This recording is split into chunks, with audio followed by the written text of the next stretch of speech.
So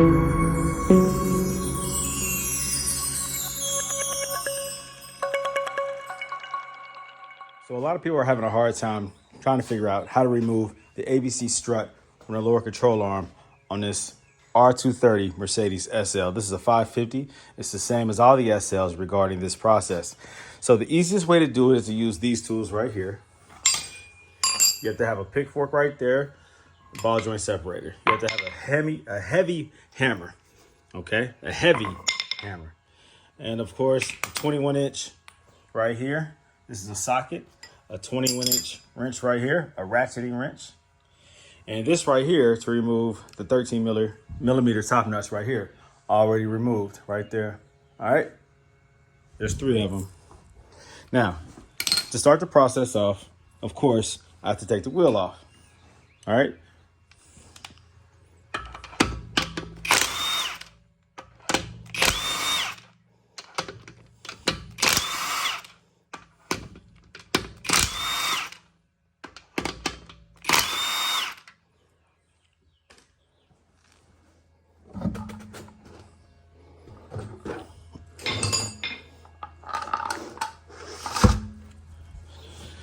Now, this right here you have to be careful of. This is a brake pad sensor and also a wheel speed sensor. I always remove these like this. Carefully pop them out because you want to get them out of the way. When you put this fork right here where it needs to go and you start hammering it, you can easily hit those. So now I'm going to use this right here to take this nut off.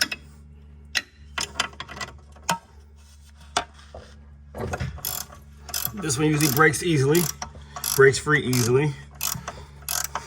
If you've already had this strut replaced or have an aftermarket strut like a Strut Master or R-Knot, it's gonna be hard to break that one loose. A Strut Master is an aftermarket coilover.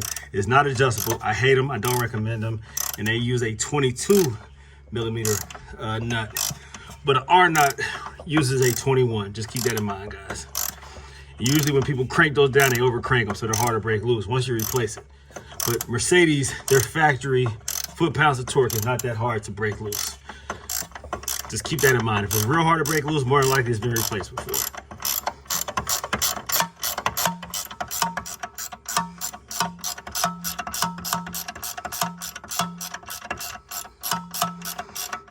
You might say there's easier ways to break this loose, but keep in mind, I don't have the clearance to put my drill on here because this is in the way.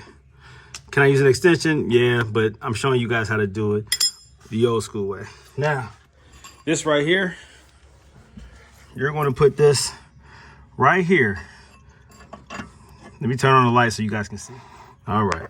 You're going to put just one of the forks in between the outer part of the strut right there. Make sure you guys can see this angle here. Just like that. You're not going to put the whole thing in between because it won't work that way. And also, it needs to be on this side, the inside of the upper control arm. This right here. It needs to be on the inside. Same thing on the other side. It has to be on the inside, not the outside. Inside. At this angle right here. In between. In between. Now, you're going to bang it right here. The reason why I loosen these up is because they can get in the way. You do not want to damage those. It can pinch those.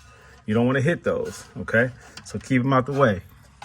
On the other side where there's just one, it's easy to do something like this. To just wrap it around that way. With this one, it's just kind of just in the way because it's a shorter one. So there's less play. Now, be careful not to damage that. I don't care about hitting these a little bit. The impact is going to be on here. This is going to wedge up against these a little bit, but it shouldn't break them. But this right here could be damaged, so be careful of that. Now, with this heavy hammer, bang the heck out of it. I'm doing it with one hand. I usually do this with 2 hands to control my swing. But because I'm recording it, I'm going to do it with one hand. All right.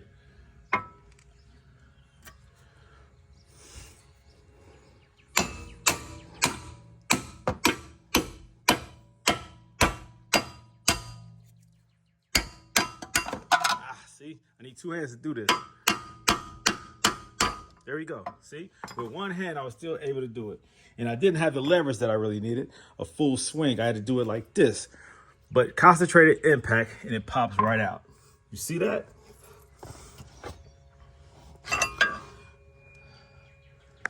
All right, that's how you do it, man. A lot of people are having a hard time. I got this from O'Reilly's, all right? I have an extra long one too, just as an option, but the shorty works the best. Now, this is again with the OEM strut. If you have an R-knot strut, let me tell you, if you have an R-knot replacement strut, that gap is slightly different. When you're putting that fork in between there, sometimes the fork, the tapered fork, it will come down all the way and it still won't be enough. You need it to be a little bit wider. So I have another fork that I can use to do it from the underside and the top side, which creates enough gap, fills in that gap enough to break it loose. So it's a two-part process when sometimes when there's an R-knot strut. The R-knot gap is different than the OEM Mercedes strut. Every time I use the Mercedes, every time I'm removing an OEM Mercedes ABC strut, it's always as simple as that. Using one fork from the top inside of here, only insert one of the forks into it. All right, not both, just one on the outside. All right, bang it and it pops out every single time. I've never had one that didn't pop out. Sometimes it's a little harder to pop out. Sometimes it requires maybe 10 to 15 hits with the hammer, but it always pops out. That is the easiest way to do it. There's other ways that people have come up with, but for me, consistently, I do these coilover conversions all the time. That is the easiest way for me to do it. And so that's what I recommend. Now, I've already disconnected the ABC line because I remove all the ABC lines when I do these coilover conversions, right? Eliminating weight and unnecessary weight and unnecessary leaking lines. I remove all that crap. Don't need it. All right. So it's that simple, guys. Follow my instructions and you'll get it to work just as well. All right. Now let me go ahead and continue on with this coilover conversion. Remove that strut, and I'm installing these Silvers NeoMax adjustable coilovers. That is the best solution, the ultimate solution for these Mercedes R230s to get rid of ABC and to have a permanently reliable suspension. There you go. You're welcome. Go to my website, www.goldelementautoworks.com, to order your coilovers. If you need help, you can always contact me. I'm always available. Call or text me. Area code 513-967-8079.